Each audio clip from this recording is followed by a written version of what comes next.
Assalamualaikum warahmatullahi wabarakatuh. Halo teman-teman, kembali lagi dengan aku Ria Aprinisa. Jadi kali ini aku mau bahas soal SKB Bidan tentang penerapan pelayanan kebidanan sesuai dengan kisi-kisi Permenpan tahun 2021. Tapi sebelumnya, buat kalian yang belum subscribe, jangan lupa tekan tombol subscribe di bawah dan nyalakan juga notifikasi loncengnya agar kalian tidak ketinggalan video-video bermanfaat lainnya. Oke, kalau sudah, langsung aja kita ke soal nomor 1. Seorang perempuan umur 25 tahun datang ke PMB dengan keluhan mual muntah khususnya di pagi hari.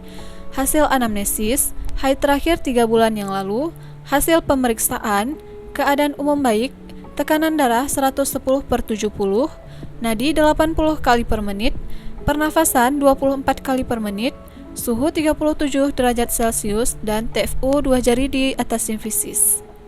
Masalah apakah yang paling mungkin dari kasus tersebut? A. Nausea, B. Vomiting, C. Hyperemesis, D. Morning sickness, E. Salivasi gravidarum. Jawaban yang paling tepat adalah D. Morning sickness. Berdasarkan kasus di atas, maka mual muntah khususnya pada pagi hari yang terjadi pada kehamilan muda adalah hal yang fisiologis yang sering disebut emesis gravidarum atau disebut juga dengan morning sickness. Sedangkan untuk jawaban yang lain adalah istilah yang umum, yaitu nausea untuk mual dan vomiting adalah untuk muntah, hiperemesis untuk kasus emesis yang sudah patologis, dan salivasi gravidarum adalah kondisi pengeluaran air liur berlebihan daripada biasanya. Lanjut, soal nomor 2. Seorang perempuan umur 35 tahun, G1P0A0, hamil 34 minggu, datang ke BPM dengan keluhan pusing sejak 1 minggu yang lalu. Hasil anamnesis, keluhan tidak disertai pandangan kabur atau nyeri ulu hati, tidak ada riwayat tekanan darah tinggi. Hasil pemeriksaan, tekanan darah 140/100, pernafasan 20 kali per menit, nadi 84 kali per menit, TFU 32 cm, DJJ 148 kali per menit, dan protein urin positif. Diagnosis apakah yang paling mungkin pada kasus tersebut? A. Hipertensi kehamilan, B. Preeklamsi ringan, C. Preeklamsi berat, D. Hipertensi kronis, E. Eklamsi. Untuk jawaban yang paling tepat adalah yang B. Preeklamsi ringan.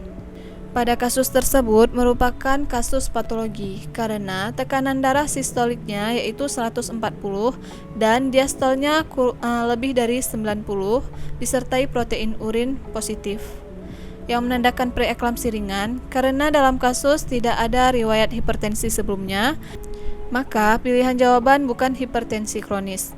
Bukan juga hipertensi dalam kehamilan karena terdapat protein urin dan usia kehamilan di atas 20 minggu. Dan bukan juga preeklamsi berat karena tekanan darahnya tidak lebih dari 160/110 dan protein urinnya juga kurang dari positif 2. Kemudian juga bukan eklamsi karena tidak ada kejang. Lanjut, soal nomor 3. Seorang bidan desa sedang melakukan pengkajian pada desa binaannya. Didapatkan data bahwa di desa tersebut banyak terjadi kasus anemia sekitar 40% dari usia reproduktif, sehingga banyak terjadi kelahiran bayi berat badan lahir rendah atau BBLR. Masyarakat jarang makan ikan atau daging karena daya beli masyarakat kurang. Asuhan apakah yang paling tepat dilakukan pada kasus tersebut? A. Penyuluhan, B. Konseling nutrisi, C. Mencari donatur tetap, D. Pemberdayaan ekonomi, E. Pendekatan tokoh masyarakat. Jawaban yang paling tepat adalah yang D. Pemberdayaan ekonomi. Jadi masalah anemia dan BBLR yang terjadi pada kasus tersebut bukan karena masyarakat tidak mengerti pola hidup sehat, akan tetapi ketidakmampuan secara ekonomi membuat mereka tidak memiliki kemampuan mengkonsumsi makanan bergizi. Jadi, oleh karena itu jawaban yang paling tepat adalah yang D, pemberdayaan ekonomi. Soal nomor 4, seorang perempuan umur 24 tahun datang ke BPM untuk konsultasi kehamilan. Hasil anamnesis, baru menikah 2 bulan, tapi belum ada tanda kehamilan. Siklus haidnya teratur setiap 30 hari, kemudian tinggal serumah dengan suami, melakukan hubungan intim setiap hari. Hasil pemeriksaannya, keadaan umum baik, berat badan 80 kg, tinggi badan 150 cm. Tekanan darah 110/70, nadi 80 kali per menit, pernafasan 20 kali per menit, suhu 36,5 derajat Celcius, abdomen tidak teraba massa. Konseling reproduksi apakah yang mungkin terjadi pada kasus tersebut? A. Insufisiensi uteroplasenta. B. Diabetes gestasional. C. Gemili. D. IUGR. E. BBLR. Jawaban yang paling tepat adalah yang B, diabetes gestasional. Pada kasus tersebut menunjukkan kasus obesitas atau hitung IMT-nya kurang dari 30. Jadi, seorang perempuan obesitas yang hamil dapat meningkatkan resiko saat kehamilannya. Di antaranya yaitu abortus, diabetes gestasional, preeklamsi, infeksi, kehamilan lewat waktu, trauma atau penyulit persalinan, dan stillbirth. Lanjut soal nomor 5. Seorang perempuan umur 28 tahun, G1, P0A0, hamil 32 minggu, datang ke BPM dengan keluhan sering BAK di malam hari, sejak 2 hari yang lalu.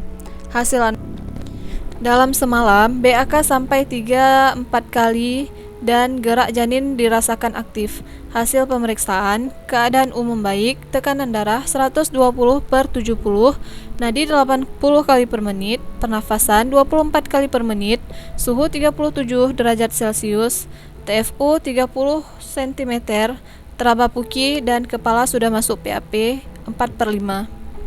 Rencana asuhan apakah yang paling tepat pada kasus tersebut? A. Berbaring miring ke kiri. B. Hindari minum kopi atau teh. C. Perubahan fisiologis trimester 3. D. Perbanyak minum pada siang hari. E. Kosongkan kandung kemih ketika ada dorongan. Jawaban yang paling tepat adalah yang C. Perubahan fisiologis trimester 3.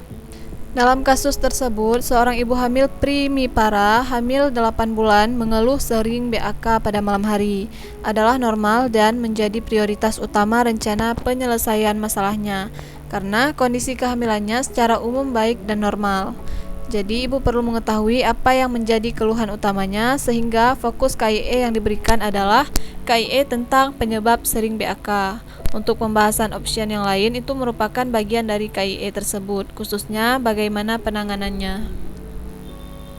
Lanjut soal nomor 6, seorang bidan melakukan pengkajian pada desa binaannya. Data yang diperoleh banyak perempuan yang menjadi PSK sekitar 40% dari usia reproduktif, sehingga banyak terjadi infeksi menular seksual atau IMS. Bahkan kasus Blenor, masyarakat berpikir kondisi ini yang terjadi adalah hal biasa dan pelaku merupakan pahlawan keluarga. Tindakan awal apakah yang paling tepat dilakukan pada kasus tersebut? A. Penyuluhan. B. Pendekatan tokoh masyarakat. C. Pemberdayaan ekonomi keluarga. D. Mengembangkan kegiatan rohani. E. Kerjasama dengan pihak kepolisian. Jawaban yang paling tepat adalah yang B, pendekatan kepada tokoh masyarakat.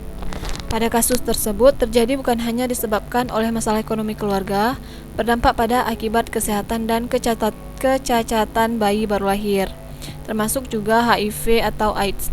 Secara luas, masyarakat menganggap biasa berbagai kejadian yang terjadi.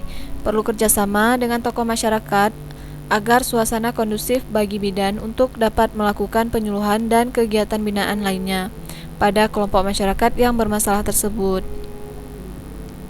Lanjut soal nomor 7. Berdasarkan hasil survei pada sebuah desa, didapatkan data bahwa 65% WUS di desa tersebut memiliki faktor risiko kanker serviks. Namun, dari data cakupan pemeriksaan IVA tes, hanya 5% saja yang berpartisipasi pada program tersebut di puskesmas. Sebagian besar WUS lainnya tidak berpartisipasi karena tidak mengetahui tentang IVA tes dan tidak punya biaya ke puskesmas untuk memeriksakan diri. Tindakan apakah yang paling tepat sesuai kasus tersebut? A. Edukasi. B. Konseling. C. Sosialisasi BPJS. D. Melaporkan pada dinas sosial. E. Pendekatan kepada tokoh masyarakat. Jawaban yang paling tepat yaitu A. Edukasi. Perhatikan kata kuncinya, cakupan IVA tes rendah karena terhambat akses. Penyelesaian masalah pada kasus tersebut yaitu dengan mengadakan pemberian edukasi tentang IVA tes. Soal nomor 8, seorang bidan desa bertugas melakukan pencatatan dan pelaporan melalui PWSKIA. Dalam pencatatan tersebut, diketahui data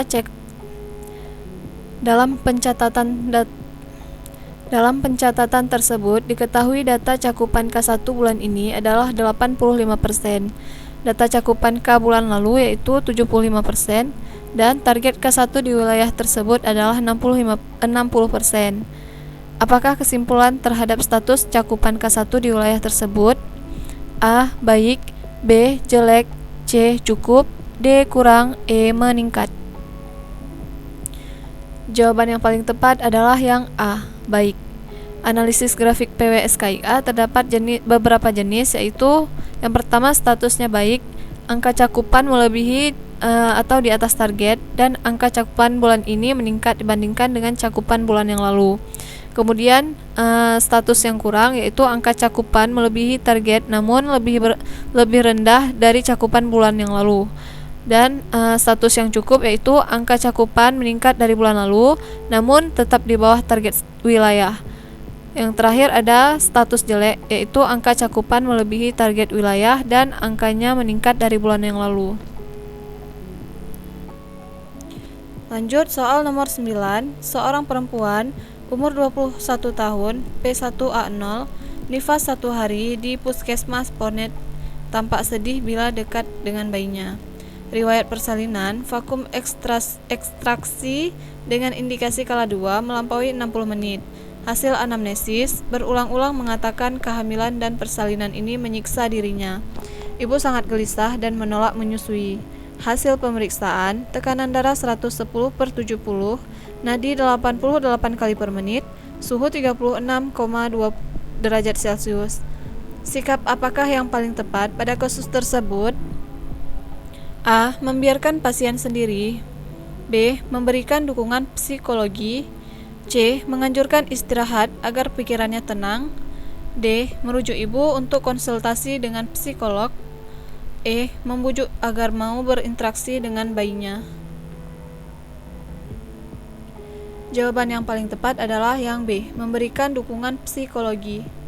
Pada kasus ini menunjukkan pasien atau klien sedang membutuhkan teman yang tulus memperhatikannya. Kasus kejiwaan tidak bisa selesai dalam sekejap, maka perlu tindakan yang bertahap. Soal nomor 10, seorang perempuan umur 29 tahun, G1 P0A0, usia kehamilan 39 minggu, datang ke BPM dengan keluhan keluar darah bercampur lendir. Hasil pemeriksaan, tekanan darah 120/80, suhu 36,6 derajat Celcius, nadi 80 kali per menit, pernafasan 18 kali per menit, DJJ positif 144 kali per menit, teratur, penurunan kepala 3/5, kontraksi 3 kali dalam 10 menit lamanya 30 detik, porsi lunak, pembukaan 4 cm, ketuban positif. Informasi tentang apakah yang paling awal diberikan pada kasus tersebut? A. Teknik relaksasi. B. Posisi persalinan. C. Dukungan keluarga. D. Hasil pemeriksaan. E. Rencana persalinan. Jawaban yang paling tepat adalah yang D. Hasil pemeriksaan. hasil pemeriksaan penting diinformasikan kepada pasien supaya pasien merasa tenang, karena menginformasikan hasil pemeriksaan merupakan komunikasi antar bidan dengan pasien. Setelah itu, bidan dapat melakukan rencana asuhan selanjutnya sesuai dengan kebutuhan pasien. Lanjut, untuk nomor 11, kalian bisa baca dan jawab di kolom komentar ya. Terima kasih teman-teman sudah menonton video ini. Jangan lupa share ke teman kalian jika kalian merasa video ini bermanfaat. Sekian dulu untuk video kali ini. Terima kasih teman-teman sudah menonton. Jangan lupa like, komen, dan subscribe. Dan bagikan juga ke teman kalian jika kalian merasa video ini bermanfaat. Semangat untuk para pejuang NIP. Semoga Allah mudahkan di tahun 2022 nanti.